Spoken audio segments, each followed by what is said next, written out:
Good afternoon, everyone, and welcome to our regular council session of Wednesday, December 18th, 2024. I'd like to acknowledge that we are in Mi'kma'ki, the ancestral unceded territory of the Mi'kmaq people.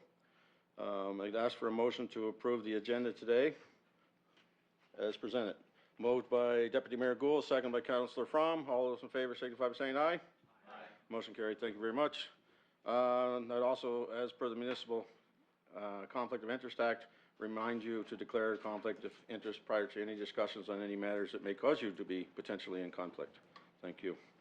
Approval of the minutes of the November 20th, 2024 regular council meeting. Could I have a motion to approve those minutes, please? Moved by Councillor Hotelling, seconded by Councillor Strong. All those in favor signify by saying aye. Aye. Thank you. Motion carried. Item 2.4, business arising. Mr. Hurt. Thank you, Your Worship. Business arising is at pages 10 and 11 of Council's information package. The first page relates to the September 18th, 2024 meeting of Council, the most recent meeting of Council. All items are complete. The next page, page 11, is the ongoing action list. We're able to take a few of those items off: CGSMA dissolution and first reading of the Merville Rushton Building Movers Limited rezoning Little River. We've taken that off and marked it as complete, as staff have done what they can on this file, and it is up to the proponent or the developer to bring forward and to reactivate the application. So at this point, it's waiting on his action. A couple of other items here: sale of surplus properties and demolition. No change in those, and the designation of the Swan Creek Protected Wilderness Area. That is also in progress. I don't think we've signed that letter yet. And waiting on the execution of the Shaw Rural Housing Development Agreement in Spring Hill. That one complicated a little bit by the fact that there are potentially 3 parties to that agreement, not just 2 in the normal sense.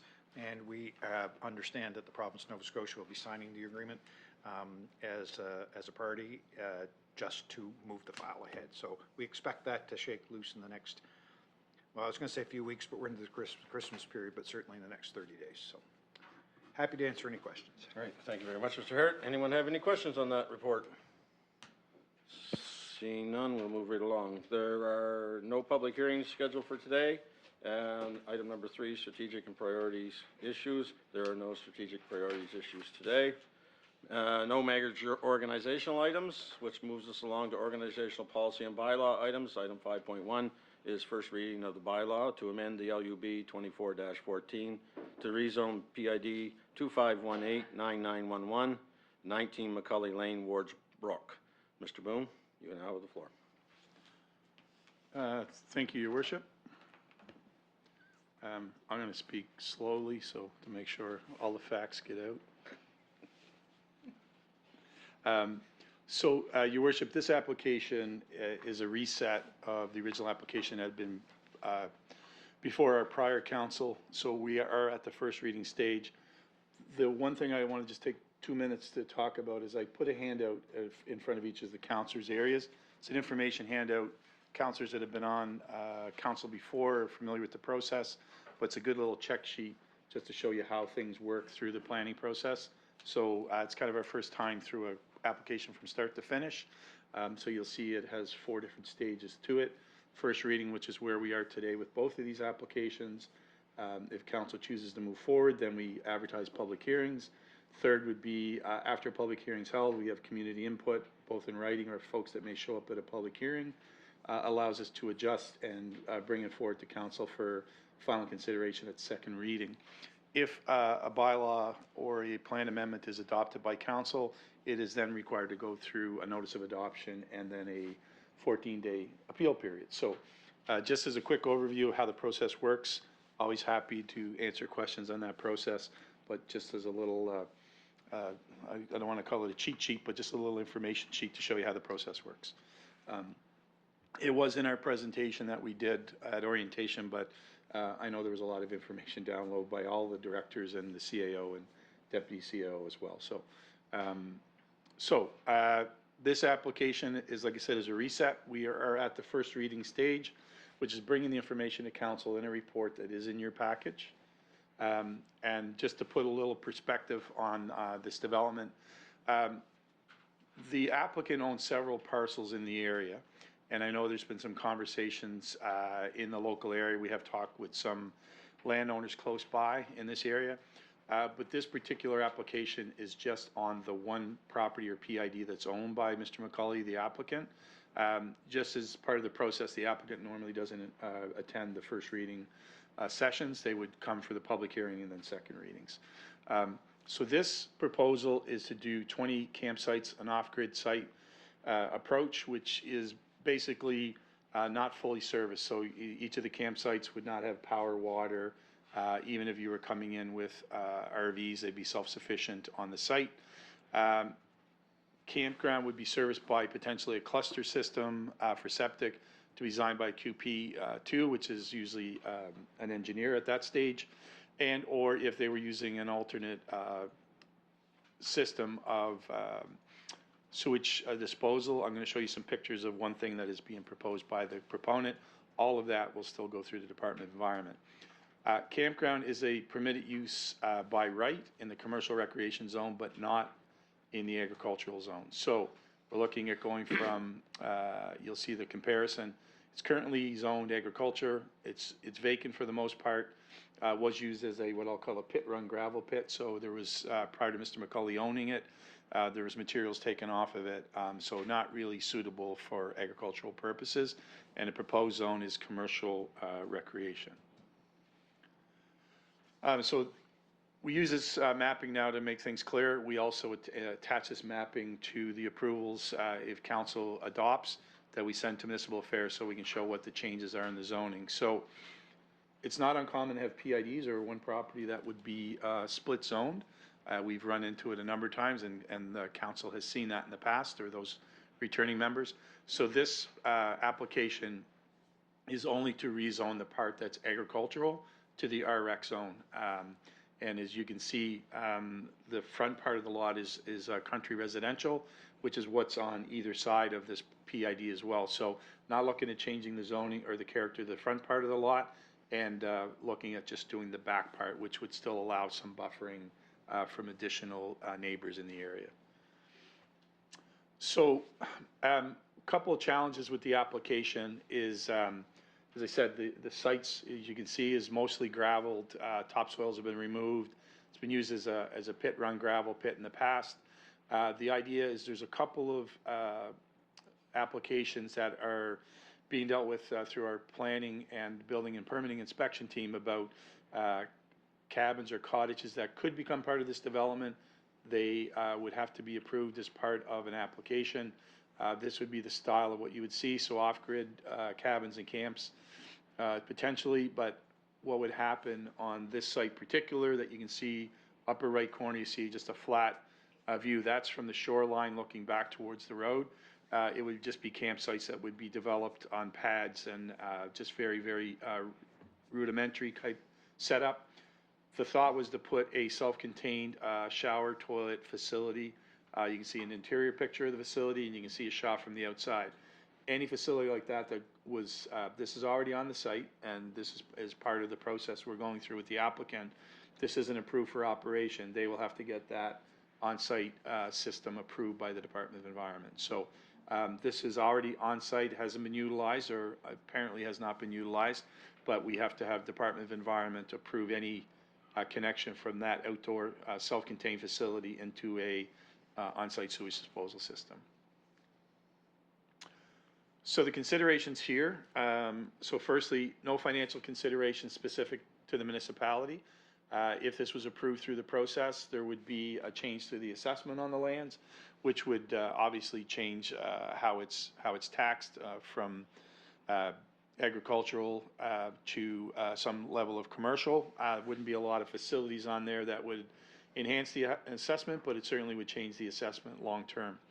So environmentally, while the lot is not suitable for agricultural purposes because of the removal of the soil, it is zoned as such. The owner has requested to make the land use change and to propose the campsite development while maintaining any required setback from the watercourse or shoreline. That's currently 30.5 meters. and we would require that to be documented, likely on a location certificate. But there is quite a distance and quite an elevation from the ordinary high water mark if you visit this site. Proposed development will be serviced by a modular washroom. I showed you an example of that in the pictures, and it would be operating and connected to a sewage disposal system. Again, that would have to be approved by the Department of Environment. So community engagement, if council approves first reading, then as I mentioned in the process update earlier, we would schedule and advertise a public hearing on the matter, and in accordance with section 206 of the MGA, we would place ads and notification on our municipal website. We have been doing ads as well on the local and regional paper, not required by the MGA anymore. So we used to put 2 ads in. We've been saving money by just putting the 1 ad in, but also we are making sure that we hit all the requirements under the Municipal Government Act. So also which is not in this community engagement part, Daryl Cole also puts it on our social media websites as well. And we normally will do that just the week, 2 weeks prior, or as soon as we put out the initial notification, and we always ensure that we do it the week prior to any hearing and the week of the hearing. So for example, if council was hearing at committee of the whole on a Wednesday, Daryl would re-promote public hearings on the Monday. He'd put something back out through our social media. So at this point, we're at first reading, so it's in the hands, your worship, of council to consider first reading, and the motion is before you. Thank you very much, Mr. Boone. The recommended motion is the council approve first reading of the bylaw to amend the land use bylaw 24-14 to rezone 19 McCully Lane, PID number 25189911, Ward Brook, from agricultural AG zone to commercial recreational CREC zone, and to schedule a public hearing for the proposed amendment. Do we have a mover for that motion, please?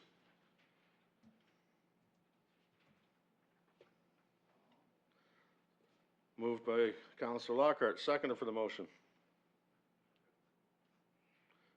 Seconded by Deputy Mayor Gould. Any questions, any comments on this?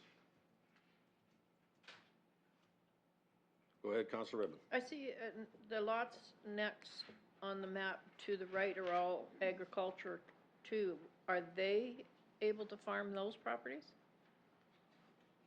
Or is it just his property that had the gravel pit? Okay. Your worship, back to Councilor Redmond. The soil conditions down there are unique because of its location along the Fundy shore. Currently, this site is what we're, I guess, concentrating on, your worship, back to Councilor Redmond.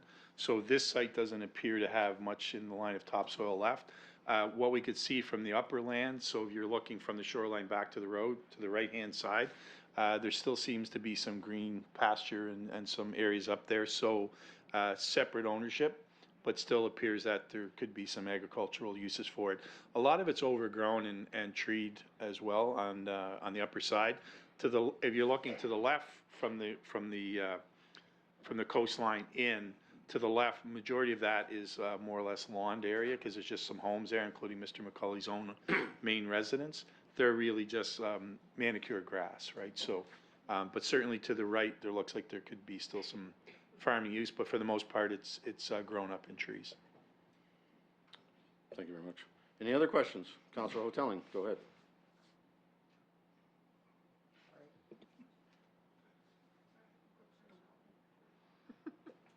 Thank you, Mayor Gilroy.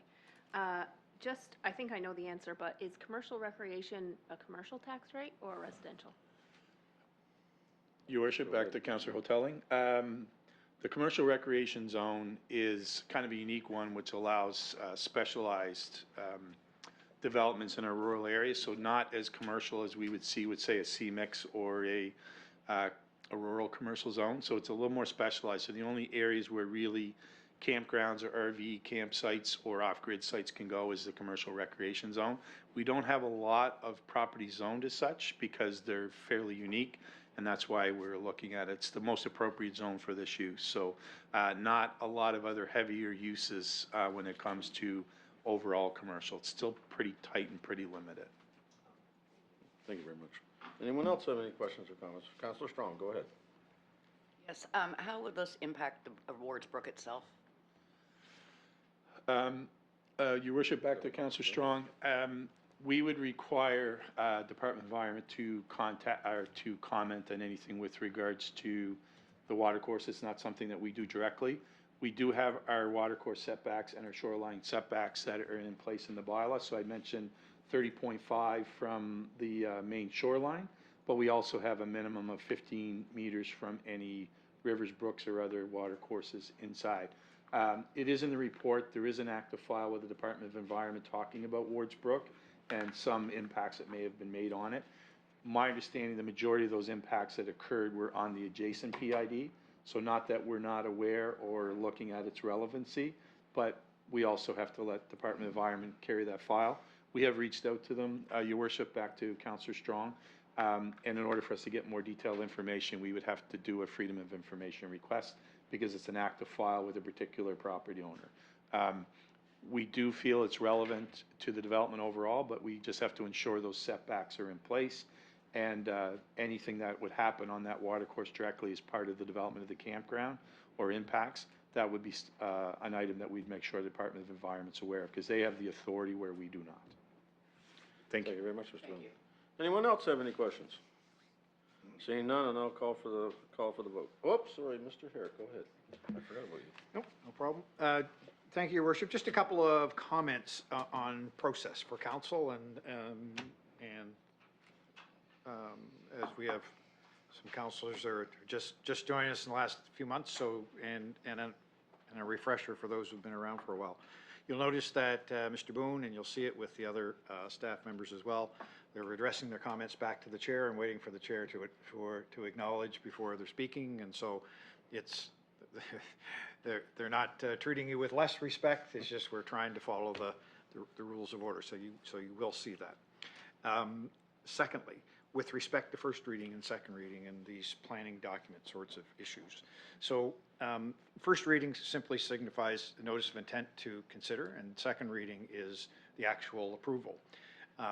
Obviously, the issue can be killed at first reading by not approving first reading, but approving first reading also triggers the requirement for a public hearing, and that allows for public comment. So by voting for the issue at first reading, you're not necessarily signifying that you are approving of it, or you're in favor of it, or you're not in favor. You may well have an opinion by now, but by approving first reading, you do trigger the public hearing process. Just point of order for everyone to consider. Thank you, Your Worship. Thank you very much, Mr. Herrick. Okay, we're ready for the vote. All those in favor of the motion signify by saying aye. Aye. Contrary minded?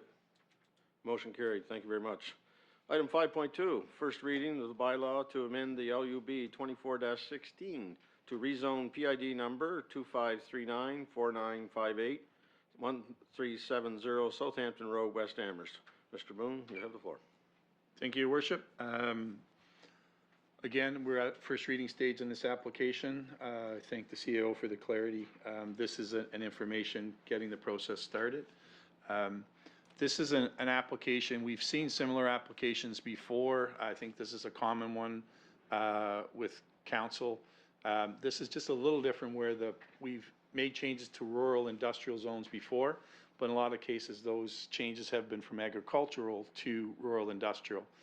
This request is to look at bringing a country residential zone into rural industrial.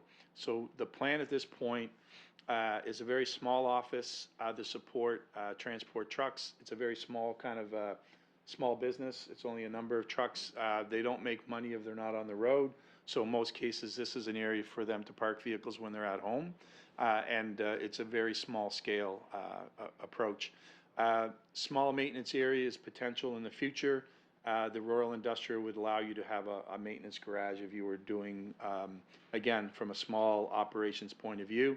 The site itself is going to limit it based on size into how much can take place. So currently this is a country residential zone and the current use is vacant. You can see in that picture, that's a picture Kieran and I took when we were out to do a site visit. So a few more pictures will give you a bit of a flavor of the neighborhood. This is just at that kind of unique intersection between the Boomer Road and the Southampton Road, and it is almost directly across from where Von Melancon's trucking operation used to be. Now, Mr. Melanson has a different kind of approach. It's more of more back to its traditional horse barn and horse facility. There's not as much trucking, obviously, since he sold the business, but this neighborhood has been kind of, had that kind of development and operations in it before. Next slide, Peter, please. So this is some photos that will allow you to have a little bit of a flavor of the neighborhood. You can see the Melanson property just across the street to the left. That orange flag you can see down in the right corner, that's basically standing in what is the future roadway into the development. We suggest that the applicant get that reviewed and approved by the Department of Transportation or Public Works in advance of this application proceeding, because we thought it was important to know that DOT, or now Public Works, was aware and had approved an access for commercial purposes. So that is one of the requirements they've indicated that is been approved, and we will have a letter to share at the public hearing should council decide to proceed. It is quite some distance from any of the homes that are actually developed in the area. There is one home immediately adjacent, just past on the right-hand side photo, where you can see the horse crossing picture. You can see the manicured lawn there. So what we're looking to do, which we thought we would do in all cases where there's a residential use immediately adjacent, a potential industrial, rural industrial use, that we're going to change the bylaw at this stage as well to add a buffer zone if there's existing residential. So a little bit of a unique change here. So this is just a map that shows the current zoning. You can see the lands across the street where the Melanson property is are actually currently zoned industrial.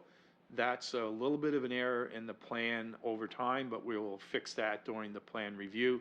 If anything, it should be rural industrial, not industrial, because that's our urban industrial designation. That may be a case where, in conversations with the Melansons, that they may look to put a different zone on that as we move to the plan review. But just to give you an idea, there is industrial zoning in this area now. If you look at the either photo, but if you look at the current zoning outlined in black, it's our country or country residential. The house just to the right on that photo will show you the house is quite a bit set back from that property line, but we still want to ensure that if their use of that land is protected by creating that buffer zone. So anywhere there's a residential use that's in place, we would have that buffer being required from any of the development. So that would be the parking areas, the existing operation or the new operation if approved, anywhere they put a small office, or in the future if they had a small maintenance building. All of those would have to adhere to that setback from any residential use that abuts it. So this is a bit of an eye chart, but what we're doing here is we're clarifying the rural industrial zone a little bit. So the two areas that are in highlights onto the left-hand side, you can see that we're actually adding office as a use, because it's technically not in the bylaw. I would say we could debate it as an accessory to any of those uses that are permitted, but at this point we thought it's good to do clarity, so we're going to do that as part of this amendment. And then, sorry, Your Worship, this slide is just a little bit of an error. We've made that change to the propane fueling facilities before, so it's not an error, it's just one of the highlights that we've done before. So that's why it's still bolded, because it's a more recent amendment. So not to confuse people, the main change we're making here is to add office, and then we're going to look to 11.3.8. I got my glasses on, but that's pretty small. So apologize for that, but just to the right, the bottom, we're going to add that section on the buffer, which is requiring a 10-meter buffer, so roughly 30 plus feet from any common property line that has an existing residential use. So again, text change to permitted use is adding office, not to confuse things, but the propane facility, even though that's bolded, we show all amendments in bold, so the only new amendment is adding the office, and to the right, the new bolded amendment is adding that buffer. So again, to sum up, financial implications, none specific. Eventually, with the development, it will add, obviously, tax assessment to the change in the land use and the designation on the land. Site meets the suitability requirements for on-site sewage disposal, subject to a final design. However, any of those installations always go approval from the Nova Scotia Department of Environment. At the permitting phase, the development officer or building official will determine if a washroom is required under the National Building Code for the operation. So if they put it in an office, then the building code will dictate type of office, and the type of washroom, and possibly it being accessible. So accessibility in the building code look at requirements as opposed to what the owner operator may tell you they're going to utilize it for. They look at that. We have no sensitive ecological environments on the property that are apparent, and therefore no environmental concerns regarding the proposal. So if they are required to have a washroom, put it in, it'll be approved by DOE, and the National Building Code will deal with whether the washroom would be accessible. So community engagement, similar to what we talked before. If council approves, we'll move to the public hearing stage at a date of council's choosing. We'll advertise it per the MGA. And I didn't mention in the previous slide, but we've been doing on all of our sites, we've been posting planning notices right on the site. So that's just often the sign on the ground is more effective than an ad on the website or even an ad in the newspaper. So we've gone to ensure that practice happens in all applications. So, Your Worship, the recommendation is there before you. Be happy to answer any questions or provide clarification. Thank you very much, Mr. Boone. So the recommended motion is that council approve first reading of the bylaw to amend the land use bylaw 24-16 to rezone 1370 Southampton Road, PID 25394958, West Amherst, from country residential zone to rural industrial zone, and to add office as a permitted as of right use in the rural industrial zone, and to create section 11.3.8 to create a 10-meter buffer area from the common property line of any adjacent residential use, and furthermore, to schedule a public hearing for the proposed amendment. If someone would be so kind as to make the motion. Moved by Deputy Mayor Gould and seconded by Councillor Lee. Any questions on this? Go ahead, Deputy Mayor Gould. Thank you, Your Worship. Just more for clarification. So, as we know, first reading is for us to move this along to the chance for people to make comments and for public hearing. It's happened before with us in the previous council where an area wasn't interested in the purpose or the use of a property, and council has turned it down. But there is a process for the applicant to do an appeal. Can you just explain that, especially for some of the new councilors, how that appeal system works? Mr. Boone. Your Worship, back to Deputy Mayor Gould. I'll get that right. So the process, as I just highlighted very briefly at the beginning, is this moves from first reading to second reading. Deputy Mayor is correct that we would have a public hearing, allows written engagement, emails, letters, phone calls, or folks to show up directly at a public hearing and make statements or ask questions and get clarity. If council approves a rezoning or rejects a rezoning, they both have to, there's an opportunity for the applicant to appeal. Similar process, we would then follow that appeal process. So the applicant, if council denies it, does have the right to go through that appeal, and they can appeal to the UARB, similar to what an applicant that gets approved and a resident may have issue with the project. It all goes through, and then that process is actually run by the Utility and Review Board. So we would have to present at it either as the approving body or the body that rejected an application. Of that, Your Worship, back to Deputy Mayor, sorry, gives enough information. It can get a bit of a tangled process because then it's about timing and how quickly the UARB hears an application. Thank you very much, Mr. Boone. You good, Mr. Councilor? Just if I could add to that, it's not only the applicant who can appeal, it's any aggrieved person. So, council could approve an application, and an interested aggrieved person or party could also appeal. Anyone else have any questions or comments? I have one quick one, Mr. Boone, if you don't mind. When we get these, we never see the applicant's name that I can notice. Is there a reason for that, I guess would be my question. Your Worship, back to Your Worship. I didn't know denying your questions was an option, so I'll go forward. But we have on occasion named the applicant, and other occasions we haven't. If it's the preference, we've always ensured the PID and the civic number. The CAO has asked us to be very specific at having the civics in there because that allows people to put in perspective where it is. I don't think there's anything stopping us from naming the applicant. It's a public process. If that's the wish of your worship and council, happy to do that for sure. I think I mentioned in the previous application, I mentioned the applicant by name. And in this case, the applicant has a letter from the owner, Mr. Allen, who's made the application. It's actually a property under a company that's owned by his father. But to do any kind of process, we always require the property owner to sign a letter to advance an application. Even though they're related, you still have to ensure that the owner has signed it. So we can be very, and I would be at the public hearing, I'd be a little bit more detailed on a presentation.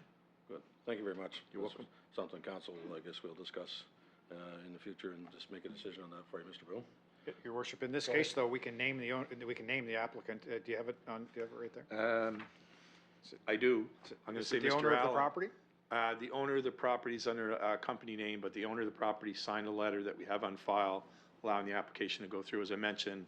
And I'm just having a bit of a gray-haired moment, but Mr. Allen has made application. Mr. Allen, the owner under the company names, provided a letter which we would put in the second reading package. In property online, that the owner is registered as Liberty Lane Power and Logistics Yeah. Incorporated, so that's the name. That's the owner, and the owner has provided a letter. Thank you. Correct.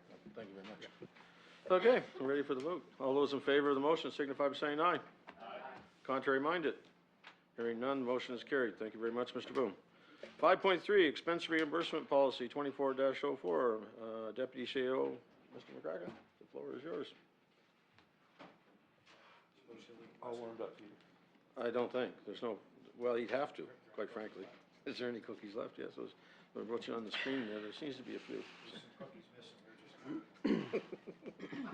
We're gonna do inventory and have an audit after the meeting.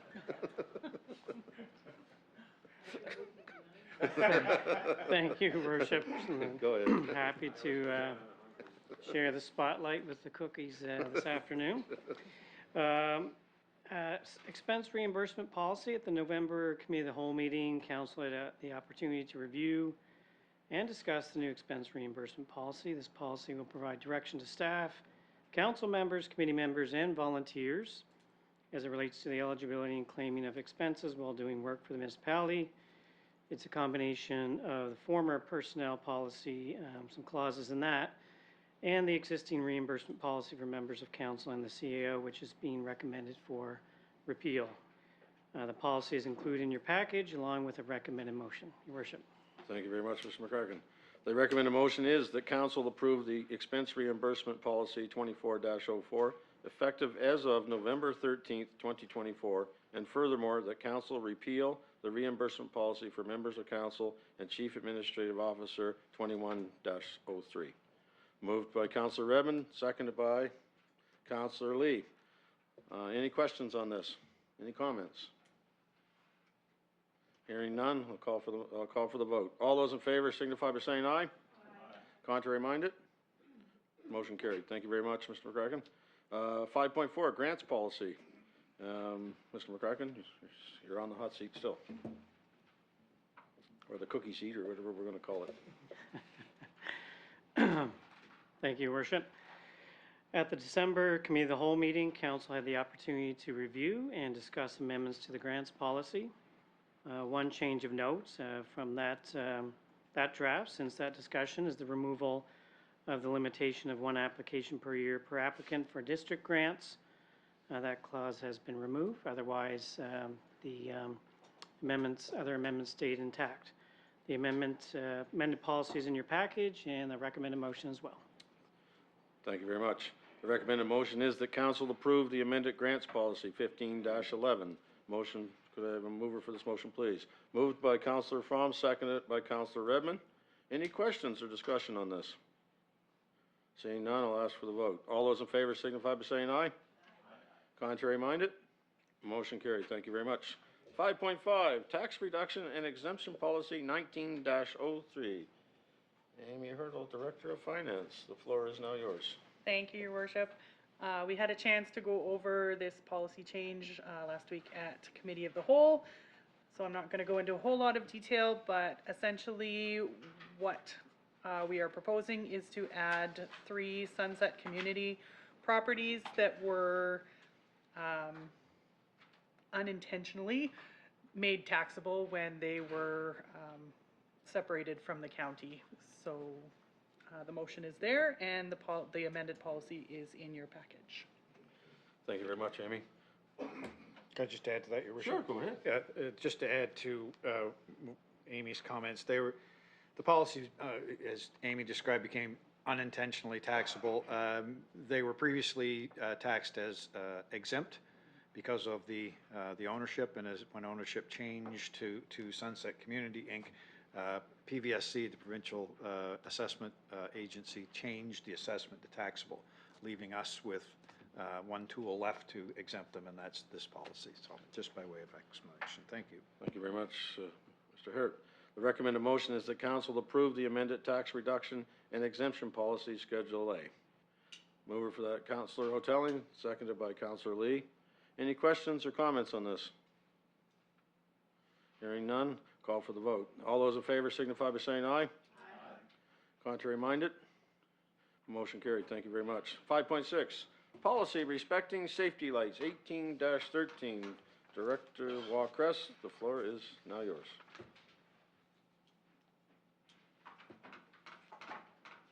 Thank you, Your Worship.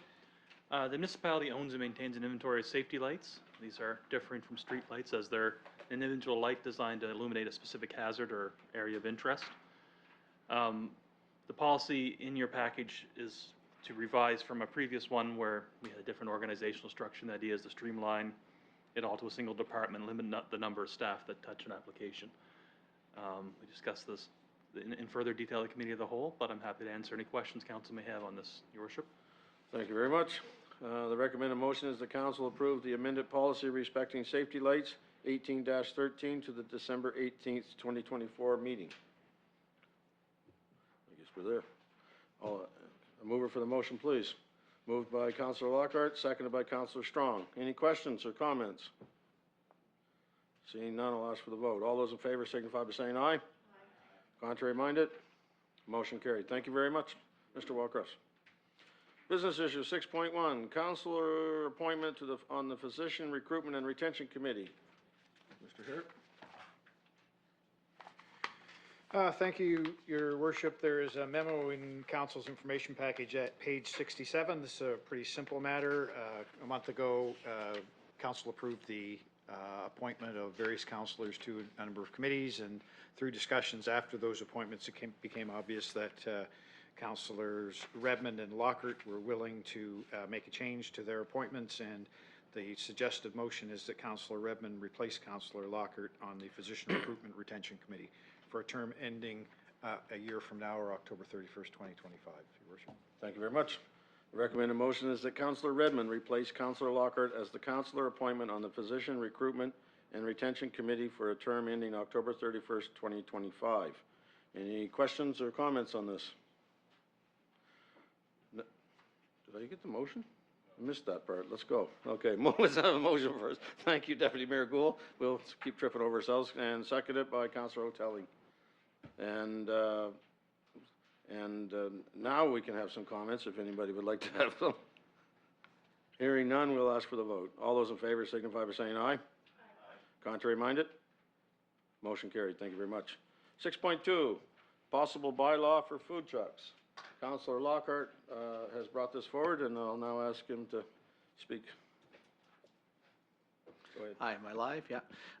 In Spring Hill, we have 5 restaurants, takeouts, and during the election campaign, it was brought to my attention that they all pay taxes, employ people from all over the county, not just in Spring Hill, and that we've had numerous amount of food trucks coming to town, and you know, basically they pay no tax, just set up and go for the day. These other businesses also, you know, support sporting groups, every kind of fundraising thing, or even for people that are sick, they, you know, host benefits for them. So I would like to see staff explore maybe a possible bylaw for the food trucks. I know it's an issue in my area. It might not be in everybody's, but in Spring Hill, it's definitely an issue with all the restaurants. Thank you very much, Councillor Lockhart. read the motion, then I have a question for you, Mr. Hurd, on this. So, recommend a motion is the council requests staff to create a report on the issues surrounding the feasibility of establishing a bylaw to regulate food trucks in the town of Spring Hill. If I have a mover for that motion? Counselor Lockhart, and seconded by Counselor Strong. Thank you very much. Now, my question would be, in your previous life, do you have any knowledge of what happened in the town of Amherst when this issue came up? So, thank you, Your Worship. There were a few instances that are kind of, sort of like this one, and probably maybe one or two that were exactly like this one. In Amherst, it was more about vendors having the ability to set up on municipally owned property, and so there was a bylaw/policy about that. But there was also a policy bylaw discussion about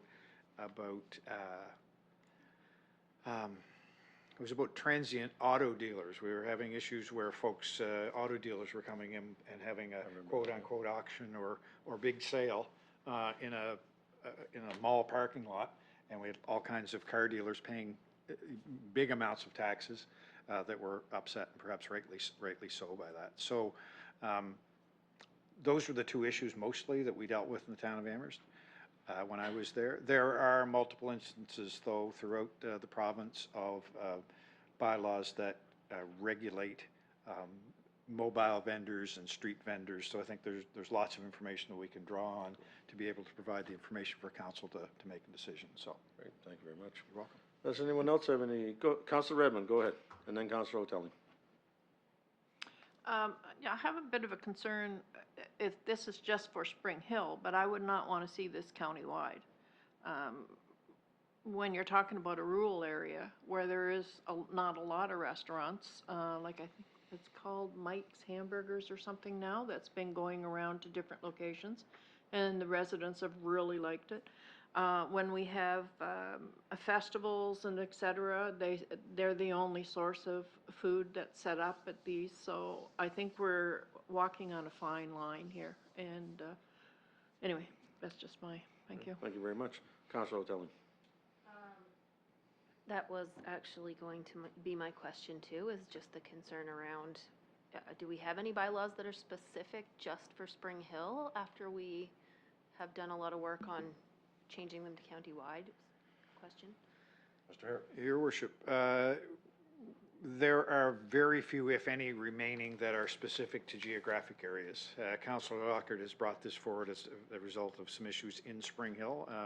We can do the research, and council can certainly decide about, if you want us to go forward with it, about, the scope of applicability, whether you want it to be in the rural areas, or if you would like applicability just in certain areas, or if it's, what the permitting process looks like, and perhaps it's more permissive in areas where there aren't, establishments, that sort of thing.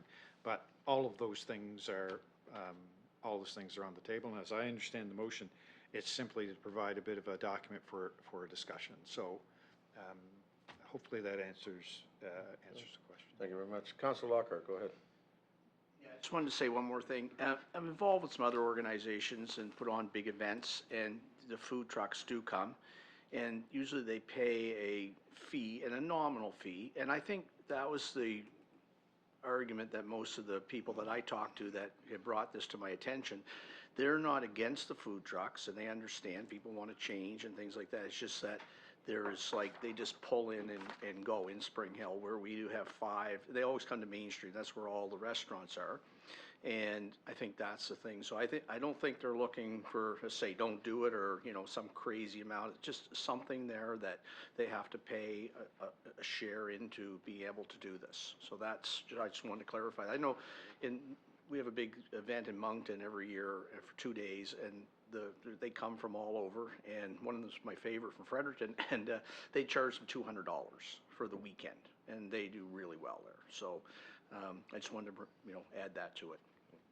Thank you very much. Does anyone else have any comments on this? Okay, you've heard the motion. It's time for the vote. All those in favor of the motion signify by saying aye. Aye. Contrary minded? Motion, that's recorded. Thank you. You get that? Oh, Peter's doing it. Okay, we're good. Perfect. Thank you very much. Motion is carried. Thank you. 6.3, dangerous or unsightly premises policy review request. Councilor Hotelling is bringing this forward. Go ahead. Thank you, Your Worship. I'll just go over this. The unsightly premises policy is designed to maintain community cleanliness and aesthetics by ensuring that property owners keep their properties in a reasonable condition, free from junk, refuse, overgrown vegetation, and other unsightly conditions. Under the current policy, municipal enforcement officers typically issue warnings or for violations, but there is no focus on repeat offenders. Over time, persistent noncompliance by the same individuals or property owners can lead to ongoing blight in certain neighborhoods. Introducing a system of escalating fines for repeat offenses could serve as a stronger deterrent to chronic violations, encourage property maintenance, and help improve the overall quality of life for residents. So, in my district, this has come up a few times where a property has been, a complaint has been made, and then they have 30 days to clean it up, and then they clean it up, but then 3 months goes by and it's right back to what it was before. So that's why I'm bringing this forward, and I would just say before you make the motion, just that it is the same as Councillor Lockhart's. I just would like a report on how that could look, and if we are even able to issue fines. So that's all. Good. Thank you very much, Councilor Telling. The recommended motion is that council request staff to create a report on the pros and cons around establishing fines for repeat unsightly premises violations. And I will say too, and on top of that, that there's a couple of those in District 2 that were cleaned up, and they're now as big a mess as they were previously, not many months later. And again, with complaint-based situation, if no one comes back and complains again, and right now the way it is, it stays as it is my understanding, unless someone has anything else to say and enlighten me that I'm wrong on that, but I think that's how it works. So anyway, does anyone else have any questions or comments on this? Councilor Lockhart, go ahead. Oh, sorry, did we get the motion yet? Oh, sorry. The council, I read that, did I not? Yeah. I didn't get the mover, right, yeah, okay, let's go. Let's back up just one step and start that again. Could I have a mover for that motion, please? Moved by Councilor Song, seconded by Councilor Lee. Thank you very much. Now we can discuss. Go ahead, Councilor Lockhart. Yeah, I strongly agree with this. That is a big issue in my area, and it was an issue in the election campaign. It was brought up many times. The other downside of this is, you know, the rodents that are coming from this and, you know, invading people's properties that do keep them clean and whatever. And I really, you know, we're all trying to make our communities better. And it is free to put your garbage out. You know, it doesn't, once every 2 weeks now. And I really strongly in favor of this. I think this is something we really need to do to move forward. Thank you very much, Councilor Lockhart. Does anyone else have any comments on this? Hearing and seeing none, I'll ask for the vote. All those in favor of the motion signify by saying aye. Aye. Contrary minded? Motion carried. Thank you very much. Item 7.7, information items. 7.1, council recognitions. Councilor Hotelling, go ahead. Thank you, Mayor Gilroy. So I just wanted to recognize Peggy Allen Wenzel, who has served on the Ladies Auxiliary for the Peace Branch Legion in Pugwash for 25 years, running all of the wonderful events there, including bingo and Chase the Ace and darts and all of the wonderful things that they do. And she is just retiring this year after 25 years of service there. And I just wanted to make everyone aware of how wonderful of a volunteer she has been. And there is so many more that have served that long and longer, so I hope that I can get them all in time, but we'll start with her. Thank you very much. Councilor Lee. Thank you, Your Worship. Yes, so I wanted to bring forward a group called Santa's Little Helpers. They are a group of volunteers that started as a school project by a student. 20 years they've been active volunteering and providing Christmas for kids and families locally in our community.